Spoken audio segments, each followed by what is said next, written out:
Over the last few years, Cody and I have house sat in 24 different homes. Here's 5 things that I've noticed. Homes have personalities. Homeowners do stuff in their daily lives that dictate how their home looks, so every home we visit feels like it has a different personality. All of those things really determine how comfortable it is for us personally when we're house sitting. Because both of us are working from home, we need a good space that makes us feel comfortable to sit there for several hours. So for example, some homes don't have office chairs because they don't have a need to. So then for those situations, we sit at dining room tables, or if we can figure out how to set it up in a comfier chair, we'll do that as well. We do prefer to work at the dining table whenever we house sit, but we also really love it when they have office chairs.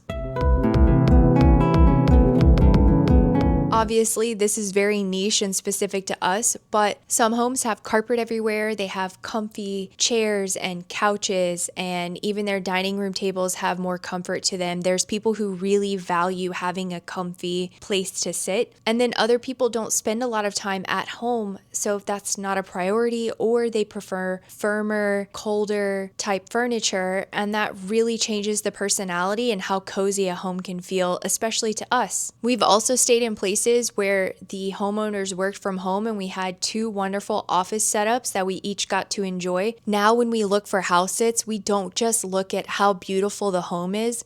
If it doesn't look cozy and comfy, or if it's a little too cold for us, we don't even bother considering that house. It's just a really good lesson that we learned. We have a preference to furniture and we didn't know that was a thing before. Number 2, when you're looking for a house sit, and then I'll just speak for us, when we are looking for a house sit, we look and see how clean is the home, how much clutter is in the home, how they organize things. Like pictures are very telling.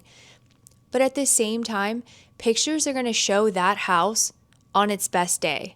They're taking pictures when the house is clean and they've taken the time to do things, and that's not always how it is when you arrive.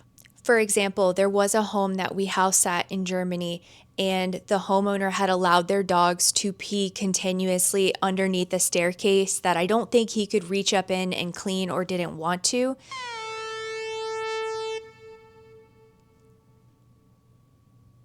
And for us, that was really, really hard to deal with because the whole house smelled like urine. And it took us a very long time for us to go in and figure out where the smells were coming from and do a deep clean in this person's house before we could even start relaxing. So just keep in mind that photos only show the house on its best day. The bed will always be a mystery. Are we going to be sleeping on your child's bed from when they were a child, but now they're in their 30s as an adult?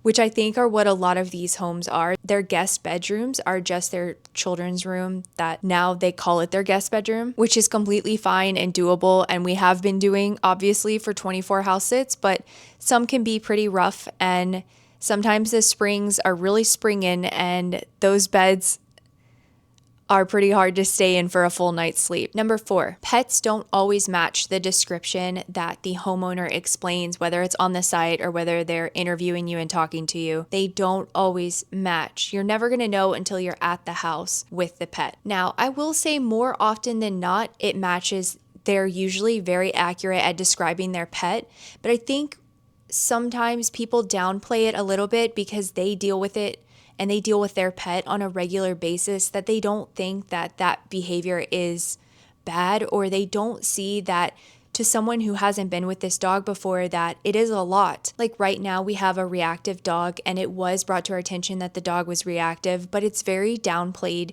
And the situation we're in now is that we have a reactive dog that's really hard to walk, and we have to think about if people are going to be in front of us, behind us, to our side. Like, we have to be so conscientious of everywhere we're going with the dog because we know she's going to lunge and pull, and we have to have the treats ready to go. Like, that's fine. We've been with dogs like this before, but it's really important to understand that level. And I think some homeowners don't even realize that it's a high level when the dog is acting like that consistently. Number 5, once you're there, you're committed. We've had a bad situation where we found a camera before, and it kind of threw us for a really big loop because it made us feel really violated, specifically me, because the camera was in a position that I have walked through in just a towel. It also pointed down into the bathroom.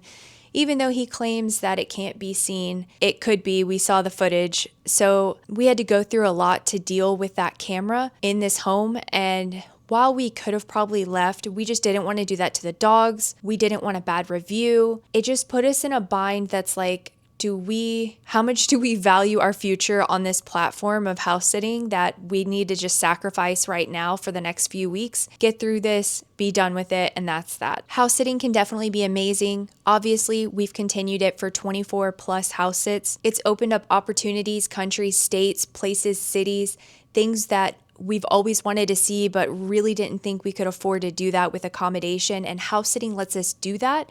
It allows us to stay in places longer than just a few days where normal people go on vacation for a week, maybe 2 weeks.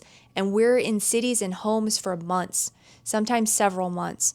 So it's an incredible opportunity. These are just the things that we have noticed while house sitting. When you stay in someone's house, you're not just seeing the version that they present to the world of themselves, you're seeing their real life. And it's a privilege and an honor, and we're excited to continue this journey. Thanks for watching.